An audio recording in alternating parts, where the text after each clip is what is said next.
l'instant tout va béni. Je m'en sors avec la score, de la séquence dans le bois. Gras les shooters vont dégainer. Et au ticker j'entends un rap policier.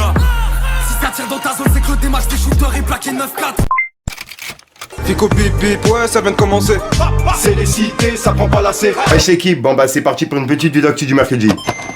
Bah l'équipe, comme d'hab, c'est Dido, je suis gros 513 aujourd'hui. Je vais pas te faire de longue intro, de casser les couilles, n'hésite pas à mettre un petit bleu, un petit commentaire, on commence l'actu tout de suite. Bah l'équipe, pour commencer cette petite vidéo actu du mercredi, on a Fababy qui a annoncé son retour. Et il a annoncé son retour avec la Symphonie des Chargeurs volume 2. On peut voir qu'il a dit, l'album est prêt, la Symphonie des Chargeurs volume 2. C'est juste l'interlude hein. Et il a publié un extrait en story. Et vraiment, ouais, j'ai hâte qu'il sorte. Parce que c'est, Fababy à l'ancienne, en fait. Ensuite, il y a Orelsan qui fait polémique depuis quelques jours. Puisqu'en gros, il a fait une pub avec Dior. En gros, il a fait une pub pour le parfum. Qui s'appelle Gris Dior. Et en gros, il y a plein de fans à lui qui sont déçus. On peut voir qu'il y a des tweets qui ont pas mal tourné. Il y en a un qui dit, c'est triste, ce mec est devenu tout ce qu'il détestait. Et juste après, on peut dire, j'ai l'impression qu'Orelsan, il sait pas, il a sorti ce son. MDR. Toutes ces techniques commerciales sont l'opposé de ce qu'il dit dedans. Et en gros, c'est un son de Orelsan qui s'appelle Baise le Monde. Et il disait, écoute des mecs qui ont payé une grande école, qui réfléchissent à comment vendre cette merde à tes gosses. Comme ils ont pas idée, ils payent une star des millions. Et en gros, ouais, c'est par rapport à cette pub avec Dior, tu vois que le mec, il a remis cette punchline. Et juste après, on peut dire, pété de rire. Mais il fait tout ce qu'il dénonce là, lui. Et on peut voir que c'est un tweet qui a fait plus de 1 million de vues et 10 000 personnes qui ont liké, tu vois. Donc ouais, c'est un truc de ouf. Dites-moi vous ce que vous en pensez, l'équipe. Ensuite, il y a Damses qui a répondu à des questions sur Instagram. Et en gros, il y a une personne qui a posé une question par rapport à Booba. En gros, par rapport à la ceinture. Et ouais, c'est par rapport à l'histoire que tout le monde connaît. En gros, il y a une personne qui lui a dit, on veut la ceinture Gucci. Et lui, il a répondu, je préfère Hermès. Avec des emojis du genre, voilà, il sait pas de quoi il parle. Et juste après, il y a une autre personne qui lui a dit, combien tu la vends ta ceinture Gucci Collector? Avec des smileys morts de rire. Et lui, il a répondu, 100 l'homme. Avec un smiley mort de rire. Et voilà, donc en gros, ouais, c'est une sorte de pique pour Booba, t'as capté. Ensuite, il y a Booba qui a réagi à la théorie que je vous ai parlé il y a quelques jours. Comme quoi, ça serait Sedjo qui écrirait les textes de Ziak. Et Mike SM qui serait justement derrière la cagoule et qui ferait justement le rôle de Ziak, tu vois. Et en plus de ça, ça serait Sizi qui ferait les prods. Et c'est une théorie qui a été lancée par un YouTuber, tu vois. Et il y a Booba qui a réagi. Il a dit, une arnaque signée Vald et son équipe. Et juste après, il a dit, voilà pourquoi il change de sujet. Ce n'est pas une théorie. Non aux imposteurs. Une arnaque signée Vald, le fils de Facho. Et juste après, il a piqué le père de Vald par rapport à un tweet qu'il avait mis sur Facebook. Il a dit, Vald, un peu islamophobe ton daron, non? Et il a mis le drapeau français. Et juste après, il a mis une photo de Sizi, Mike SM et Pete Joe. Et ouais, comme je vous ai dit, Mike SM, c'est une rumeur. Mais bon, pour l'instant, c'est vrai qu'elle tombe toujours. Ça serait justement Ziak, tu vois. Et cette photo, c'est vrai qu'elle est bizarre. Dites-moi dans les commentaires ce que vous en pensez. En gros, tout ce qui est en rapport avec la théorie, votre théorie Ziak, etc. En vrai, ça sert à rien de poser des questions, les frérots. Je vous dis juste ça. En gros, là, on est tranquille en live, on discute de tout ce que vous voulez. J'espère qu'il y a d'autres choses qui vous intéressent que ça. Et voilà, on peut parler de ce que vous voulez, on fera une discussion, des réacts, de tout, on discute de tout, on donne l'avis sur tout. Tout ce que je peux vous partager avec vous, je partagerai avec vous. Après, on joue tranquille au jeu, on kiffe.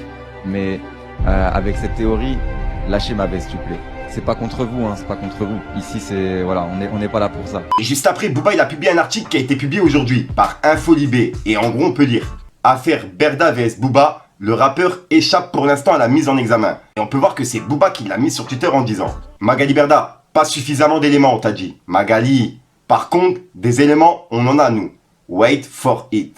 Et il a mis des smileys morts de rire. Et juste après, il a mis un communiqué qui a été mis sur son compte Twitter. Et en gros, on peut lire, Monsieur Eliafa, plus connu sous le nom de Booba, s'est rendu aujourd'hui à sa convocation judiciaire par un juge d'instruction de Paris. Compte tenu de son éloignement géographique, il a été entendu par l'intermédiaire d'une visioconférence organisée depuis sa résidence à Miami. Et cette convocation fait suite à une plainte déposée par Madame Magali Berda à l'encontre de l'artiste, qui se dit victime d'une campagne de cyberharcèlement. Cependant, à l'issue de son audition, le magistrat a conclu qu'il n'y avait pas d'éléments pour justifier cette mise en examen. Il a donc été placé sous le simple statut de témoin assisté. La justice a donc considéré que la plainte de la papesse des influenceurs était infondée.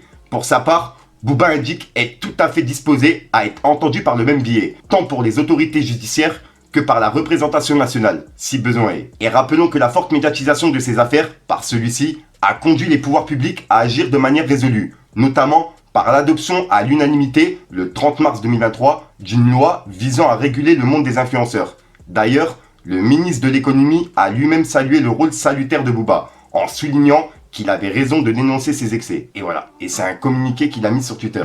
Et il a mis un drapeau pirate. Et donc en gros, ben là, la plainte de Magali Verda, pour l'instant, elle est passée à la poubelle, si j'ai bien compris. Dites-moi dans les commentaires ce que vous en pensez. Donc voilà l'équipe, c'est tout pour cette petite vidéo actu. Dites-moi vous ce que vous en pensez dans les commentaires et n'hésitez pas à mettre un petit pouce bleu pour soutenir le référencement. Et si jamais vous n'êtes pas abonné, je vous invite à activer la petite cloche l'équipe.